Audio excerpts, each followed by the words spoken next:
First things first. If you want to be successful in life, you must have a sharp conscience of priorities, not to allow anything to distract you and to take you out of your priorities.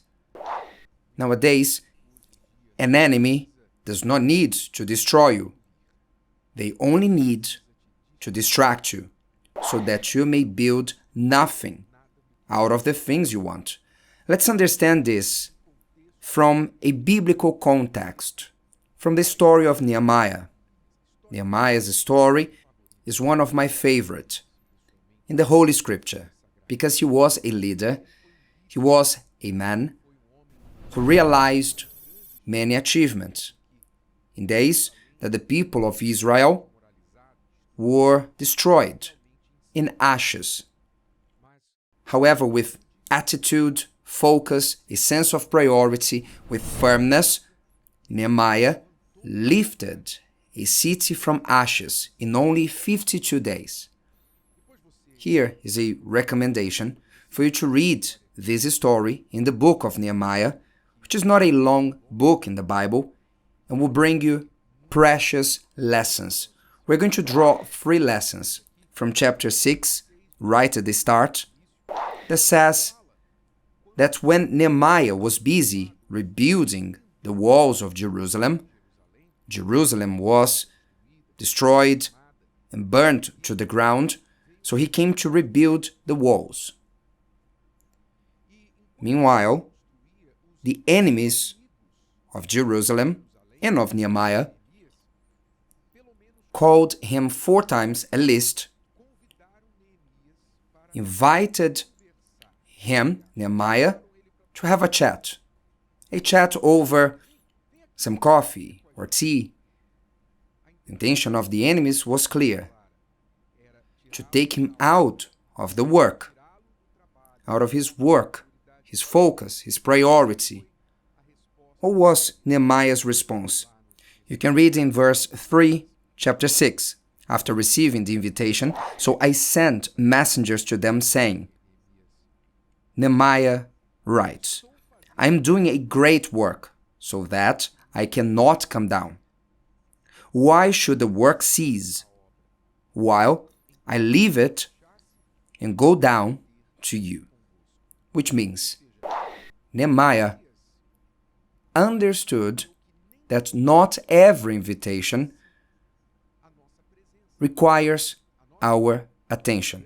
Take note of this. Not every invitation that we receive requires our attention or our yes. And you know that there are many people who find it hard to say no. They can't say no because they don't want to displease the other. They want people's approval. They feel afraid of being in bad terms with people, so they don't have the courage to say no, and they keep saying yes and yes after yeses, and they don't realize that distraction, it is a weapon against someone who is doing something important or relevant. Distraction diverts us from what's most important. And this distraction, at times, it comes in the form of an unexpected invitation. Nehemiah was doing something great and important, and the enemies did not want that work to be concluded. So what did they try? In many ways, they tried to stop that work. They couldn't do it by force. So what did they do? They tried to do it in a polite way, in a disguised way, scheduling a meeting in a very polite way, trying to take Nehemiah from what was important. Like a doctor performing a surgery and someone invites him to drink some coffee. Leave the patient there and let's drink some coffee. Does it make any sense? No, the doctor has something more important to deal with. So he needs to learn to say no to all distractions. So often, you are performing a surgery and someone wants to take you out of it. You're doing something very great and important and someone wants to shift your focus. So you must understand that not all invitation requires your presence. Not every meeting you are invited to attend is strategic or important. Not every request requires your answer for you to go lower on your own standards just because you were criticized. And not all provocation that you receive requires an answer. Oh, I can't leave this the way it is. How many are controlled by their anger because they have their buttons pushed, and with their reactions allow those who push their buttons to control them. So you always must ask yourself,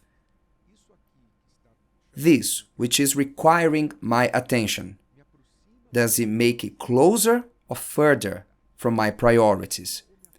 Does it make it closer or further from my mission, from what I need to accomplish, the walls that I'm building?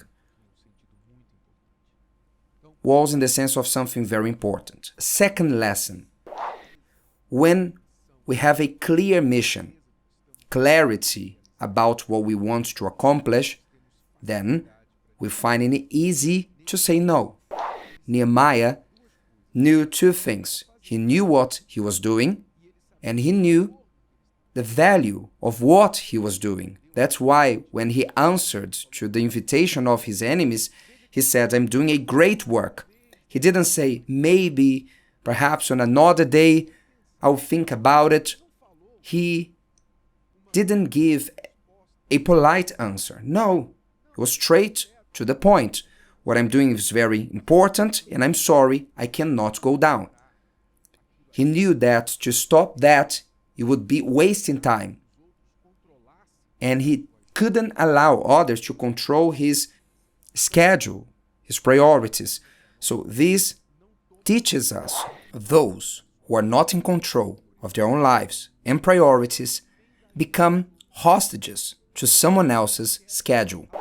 People want to rent your time and take you away from what's important, so that you may focus on what is important to them. You must pay attention to this, because those who have a mission don't react to invitations and distractions that come to them. Those who have a mission and purpose remain with their focus on what they are building. And they are very selective with what they spend their time with. Nehemiah had a wall to build, and this wall here was an important wall because it was a protective wall, like a shield. The cities had to have a wall around its perimeter to protect them from enemies. When the enemies attacked Jerusalem, the first thing they did was to bring down the walls. You wouldn't live in a house without walls, without a gate.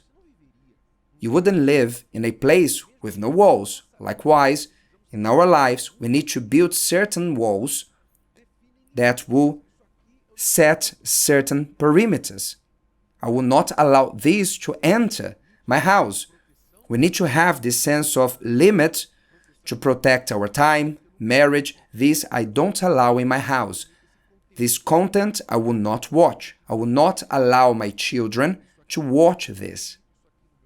I will not allow this in my mobile phone. We need to have walls in many parts of our lives. People like to say, which is a nice speech, we need to build more bridges and not walls. Yes, indeed. We need to build bridges at some time. Not because walls are not important. These people who usually say you need to build bridges and not walls, usually they live behind big walls that surround their houses. Be careful with beautiful speeches out there that have the intention of making you not to build the important walls for your life. There are important walls in our lives, even for society. Because of walls being brought down, our society is becoming a mess.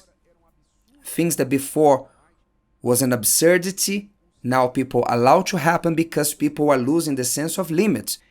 And if you allow walls to come down, dear friends, you allow anyone or anything to invade your life, it becomes a mess, a confusion. We cannot allow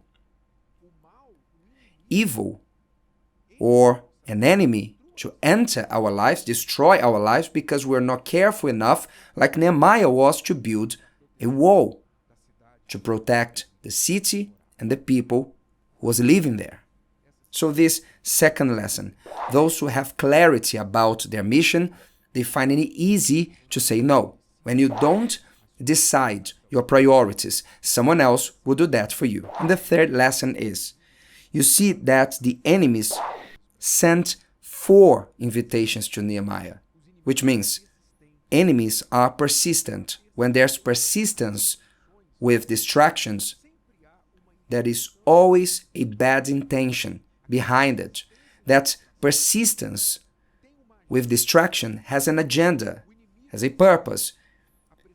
The repetitive temptation that once you said, no, I won't give in to it, and then after a while it comes back with a different shape, a different form, like mobile phones notifications.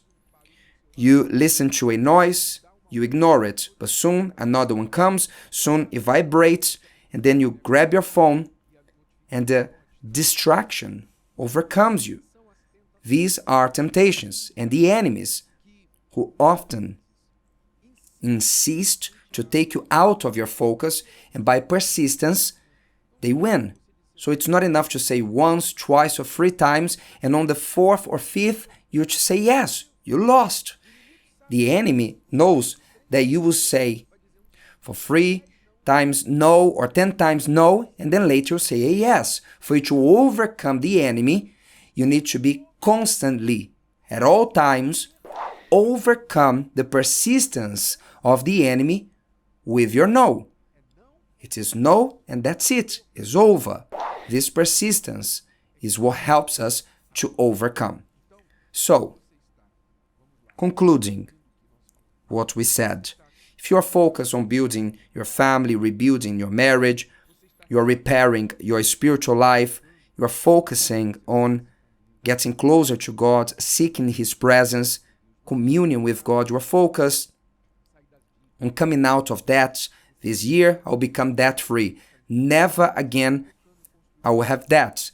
You are focused on building a wall in your life, restoring something in your life. So prepare yourself, because you will receive strategic invitations to draw you out of your focus. You will receive too good to be true proposals.